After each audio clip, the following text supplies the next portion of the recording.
बंगोपसागर सृष्टि है आउ एक लघुचाप प्रभाव में प्रबल अति प्रबल वर्षा संभावना 13टी जिलार जिलापाल को सतर्क सूचना।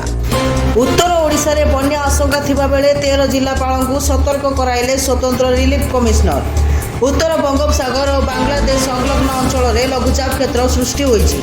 यह क्रमशः पश्चिम और उत्तर दिग को गति कर 2 दिन मध्य झारखंड और गांगेय पश्चिम बंग अंचल में पहुंचब। प्रभाव में ओडिशा रे केतेक जिले में प्रबल अति प्रबल वर्षार संभावना रही।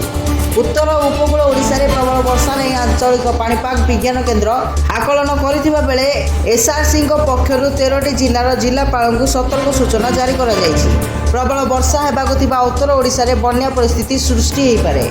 तेणु एसआरसी पक्षर मयूरभंज बालेश्वर सुंदरगढ़ भद्रक केन्द्रापड़ा कटक जगतसिंहपुर पुरी खोर्धा जाजपुर ढेंकानाल और अनुगुल जिलापाल को सतर्क रहिबाकु परामर्श दिया जायछि। जिला स्तर में स्थिति समीक्षा करने सह आवश्यक पदक्षेप ग्रहण येलो वार्निंग जारी होता जिला प्रशासन जेकोसी विपर्यय स्थितिर मुकाबला प्रस्तुत रहिबाकु कहुଯାଇଛି।